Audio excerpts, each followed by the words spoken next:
আমার দুনিয়ার সমস্ত রাজত্ব শেষ হয়ে গেল।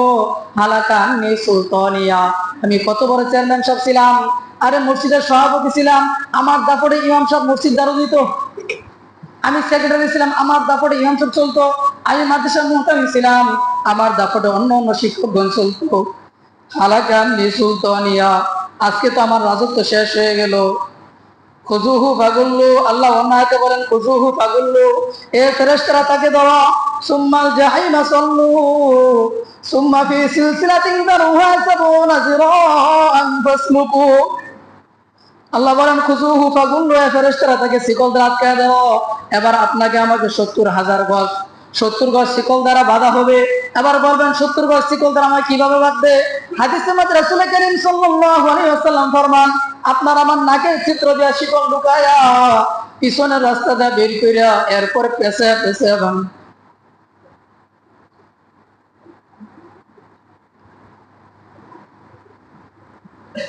সুম্মা ফি সিলসিলাতিন যারউহা সাবউনা যিরাআন ফাসলুকু। এটা হলো আপনার জন্য আমার জন্য জাহান্নাম অপেক্ষা করতেছে। এই জন্য বাবা হিংসা নাই, আমার সাথে হিংসা করছে মাফ করে দাও। যদি আপনার ভিতরে আমার ভিতরে হিংসা রাখি, এই কদর রাত্রিগুলো না যাও, আমার জন্য মাফ নাই, আপনার জন্য আমার জন্য ক্ষমা নাই। অথচ যে রাত্রির মাঝে ফেরেশতা নিজে ক্ষমা করার জন্য ঘোষণা করেন, আরে দুনিয়ার মানুষ কি আছে তোমার গুনাহগার, আমার কাছে আজকে মাপ চাও, আমি তোমার মাপ চাওয়াটা আল্লাহর কাছে নিয়ে পেশ করবো। সুবহানাল্লাহ। আমরা এমন কেউ নাই যাদের জীবনে গুনাহ নাই। গুনাহ নাই ফেরেশতার, গুনাহ নাই কার? ফেরেশতার, নবী রাসূলগণের, সাহাবায়ে কেরাম, তাদের গুনাহ নাই। অথচ সাহাবায়ে কেরাম কেমন ছিলেন?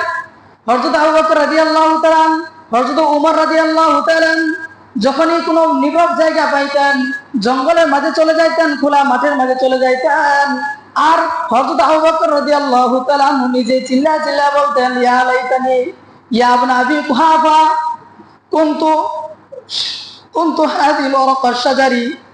এ আবু বকর, তুই যদি আজকে গাছের পাতা হইতি, তোকে ছাগলে খেয়ে ফেলতো, গাধা খেয়ে ফেলতো, আল্লাহর কাছে দাঁড়াইতে হতো না।